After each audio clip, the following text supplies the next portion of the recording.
Donald Trump, he's already running an empire. And today, the billionaire, business mogul, and TV star taking a giant step towards running for president. And Donald Trump joins us. Good evening, sir. Hello, Greta. All right, so this is serious. You're forming an exploratory committee. I'm very serious. I've been very serious. I see what's going on with the country. The country's in serious trouble. A lot of people would say it's going to hell. There are only bad decisions being made. We make no good decisions. We have no victories. When was the last time you've heard about something good that happened? Like we beat China at something. We beat some other country, Mexico. You look at what they're doing. They're taking our business out of Tennessee. You look at what other countries are doing to us. So I'm very serious. Our country is in very, very serious trouble. All right, two questions. One is you're headed tomorrow to New Hampshire. You got an early morning, I know, in New Hampshire, and I want to know what you're going to do there. But also, what does it mean to you to form an exploratory committee? Who's on this committee?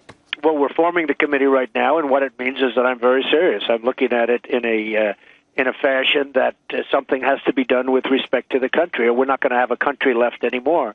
I'm going to New Hampshire tomorrow, have many, many meetings, some speeches. They're going to have among the largest crowds they've ever had, from what I'm understanding, and the press is telling me that. I'm not telling it to them.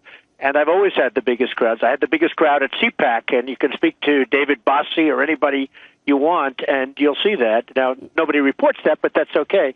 But we expect tremendous crowds tomorrow and record-setting crowds, and you'll see that. And there's people, it's not about Trump, and it's not about liking Donald Trump. I think people understand what I stand for, and we're not going to be ripped off by China, and we're not going to be ripped off by Mexico, which not only breaks our border and sends people right through like it's a railroad train. They just push them right through the border. And by the way, if you want to become a citizen of Mexico, it's one of the hardest countries in the world to do that. But in addition to that, they're killing us economically. They're taking our jobs. They're taking our business. So if I was in that position, people know that wouldn't be happening. All right, let me ask you about, okay, New Hampshire's tomorrow. Iowa, which is a little different way to campaign. Do you have any people, any staff in Iowa right now? Absolutely, and do you expect to go door to door? Because they sort of expect you to go door to door in Iowa. I have a great staff there. Chuck Loudner and is in Iowa. We have a great staff in South Carolina. We have, as you know Corey, and Corey is in New Hampshire. And New Hampshire someplace, I mean, I'm really looking forward to that trip tomorrow. But we have a great group of people in New Hampshire, and people will understand that. And people are starting to see it. I have not done this before. I've looked at running a couple of times, but frankly, I love my business. I love what I've done. I've loved what I've built. I've given tens of thousands. I mean, we have so many, over the years, thousands and thousands of jobs, and really good jobs that I provided, and I built a great business. I built a phenomenal business among the best assets of anybody, very little debt, and that's really what this country needs. If it were President Donald Trump tonight, would you wait for Prime Minister Netanyahu to form his government, or would you have made a call already to congratulate him on his win? Well, number one, he should have been called already, and from what the word is, it's hard to believe he hasn't been called, but there's a great hatred right there, and it's ridiculous, but he should have been called already, and they should have never been in this position. The level of animosity between the president and Netanyahu is incredible. They should have never been in, and frankly, I have many friends, they love Israel.